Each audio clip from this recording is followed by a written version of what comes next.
বিসমিল্লাহির রহমানির রহিম। সুপ্রিয় শিক্ষার্থী, আসসালামু আলাইকুম। সকলকে স্কয়ার ম্যাথ একাডেমি ক্লাসে স্বাগতম। তো আজ আমি ক্লাস নেব সপ্তম শ্রেণীর প্রথম অধ্যায়ের 1.2 এর 10 নং সৃজনশীল। তো আমি গত ক্লাসে 1 থেকে 9 পর্যন্ত বহু নির্বাচনীগুলা দেখিয়েছি। তো আজকে আমি সৃজনশীলটা দেখাবো। দেখো, প্রথমে কি আছে, একজন কৃষক বাগান করার জন্য 595টি চারা গাছ কিনে আনেন। প্রত্যেকটি চারা গাছের মূল্য 12 টাকা। ক নাম্বার প্রশ্ন বলছে চারা গাছগুলো কিনতে তার কত খরচ হবে।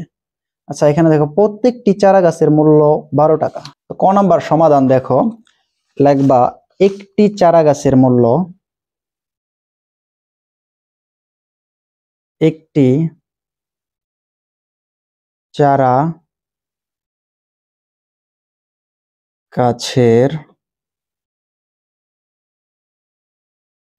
গাছের মূল্য 12 টাকা। সুতরাং 595টি চারা গাছের মূল্য। তো দেখো এখানে টোটাল আমার চারা গাছ আছে 595টি, সুতরাং লিখবো 595টি চারা গাছের মূল্য হবে 595 গুণ 12, অর্থাৎ এটা সিম্পল গুণ হবে, তোমরা জানো। তো এটা যদি আমরা গুণ করি তাহলে আনসার হবে 7140 টাকা। এটাই আমার অ্যান্সার। তো খ নাম্বারটা দেখো,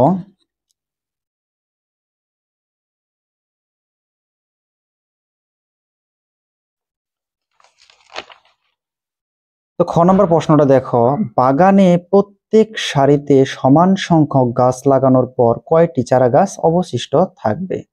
তো এর জন্য আমাকে প্রথমেই আমার মোট যে কয়টা গাছ আছে এই গাছটাকে আমার বর্গমূল বের করতে হবে, অর্থাৎ বর্গমূল যেটা হবে সেই কয়টা সারির সংখ্যা হবে। দেখো মোট চারা গাছ হচ্ছে 595টি, সুতরাং লিখবো এখানে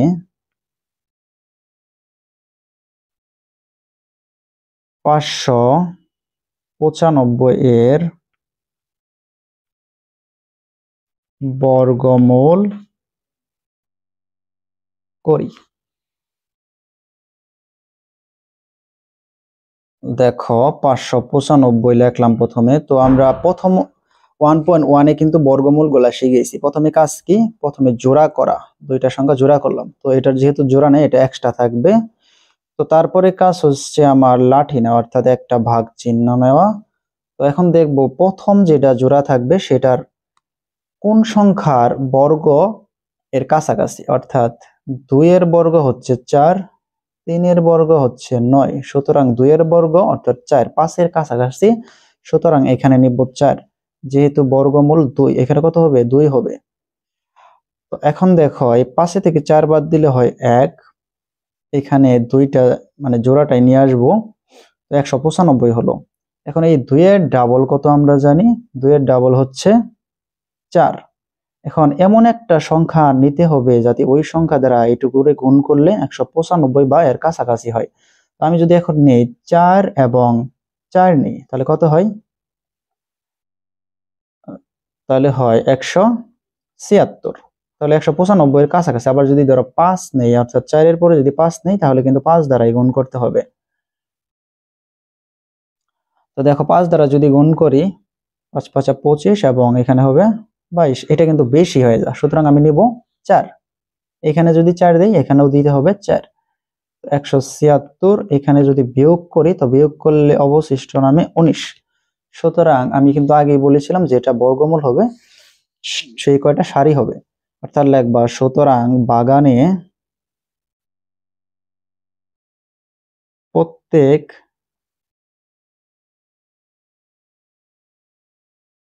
সারিতে সমান সংখ্যক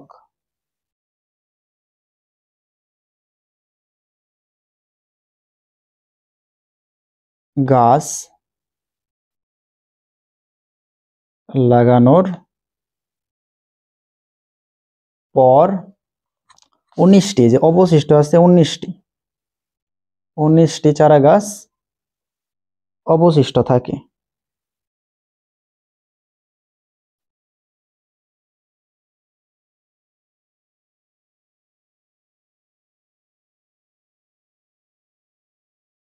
অর্থাৎ এখানে কিন্তু খ নাম্বার এই প্রশ্নটা কিন্তু বলছিল যে কয়টি চারা গাছ অবশিষ্ট থাকে, সেজন্য আমি কিন্তু বের করলাম 19টি চারা গাছ অবশিষ্ট থাকে। ঠিক আছে, এটি আমার অ্যান্সার।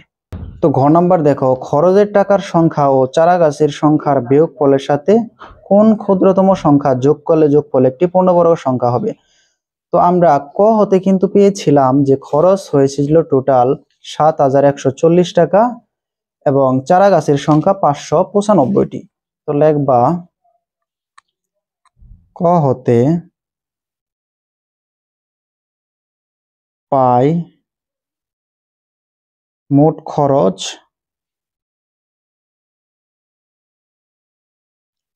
7,140 টাকা, চারা গাছের সংখ্যা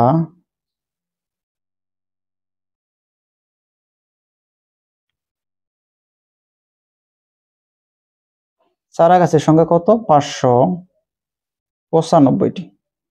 এখন আমার কি বলছে, মোট খরচ থেকে চারা গাছের সংখ্যা বিয়োগ করতে বলছে, সুতরাং লিখবো বিয়োগ ফল সমান 7,140 বিয়োগ 595টি। তো বিয়োগ করলে আমার কত নামবে? 6,545। তো এটা কিন্তু বিয়োগ ফল নামলো। এখন এই বিয়োগ ফলকে আমি কি করব? বর্গ করব। বর্গ করলে কি হবে? ক্ষুদ্রতম সংখ্যাটা বের হবে। দেখো এখন 6,545 এর বর্গমূল করি। তাহলে বর্গমূল যদি করি আমি কি করব? 6,545টা লিখলাম। এখন আমার প্রথমে কাজ হচ্ছে জোড়া করা। এই দুইটা জোড়া করলাম, তারপর একটা ভাগ চিহ্ন দিব। এখন এই সংখ্যাটার কার বর্গ 65 বা এর কাছাকাছি। দেখো আমরা জানি কি 8-এর বর্গ হচ্ছে 64 এবং 9-এর বর্গ হচ্ছে 81। তাহলে হবে 8 হবে, এখানে হবে 8, এখানে হবে 64, অর্থাৎ 65-র কাছাকাছি। এখন এটা থেকে যদি বিয়োগ করি হয় 1। ঠিক আছে, আর এইখানে আমি এই জোড়াটা সহ নিয়ে আসবো। এখন দেখো 8-এর ডাবল হচ্ছে 16। তো এখানে এমন একটা সংখ্যা দিতে হবে যাতে ওই সংখ্যা দ্বারা গুণ করলে আমি কি 145। এখানে যদি ধরো আমি শূন্যও দিই তাও কিন্তু 145-এর চেয়ে বড় হয়ে যায়। সুতরাং এখানে কি হবে? ধরো একটা শূন্য দিলাম। তো যেহেতু এই 160 হইলেও 145-এর বড় হয়, সেজন্য একটা শূন্য দিলাম। তো এখানেও আমার একটা শূন্য দেওয়া লাগবে। তো এটার অবশিষ্ট কত থাকে? 145 ছিল, 145ই থাকে। তো দেখো যেহেতু ভাগশেষ 145 আছে, সুতরাং সংখ্যাটি পূর্ণবর্গ সংখ্যা নয়। 6,545-এর সাথে কোনো একটি ক্ষুদ্র সংখ্যা যোগ করলে যোগফল একটি পূর্ণবর্গ সংখ্যা হবে। অর্থাৎ এই সংখ্যার সাথে কিছু সংখ্যা যদি যোগ করি তাহলে আমার পূর্ণবর্গ সংখ্যা হবে। তো আসন্ন বর্গমূল হবে, অর্থাৎ এই 80 যেটা আমার বর্গমূল নাম ছিল সেটার সাথে আমি 1 যোগ করব, তাহলে হলো 81।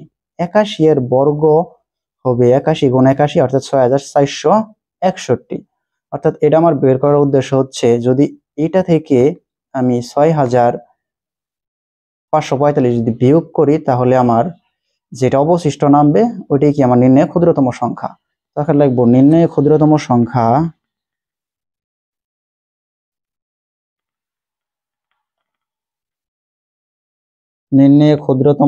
হবে 6,561, অর্থাৎ 6,561 থেকে 6,545-কে কি করব?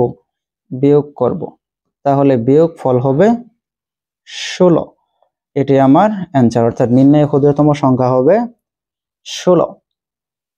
ধন্যবাদ সকলকে এতক্ষণ আমার ক্লাসটি মনোযোগ সহকারে করার জন্য। আসসালামু আলাইকুম।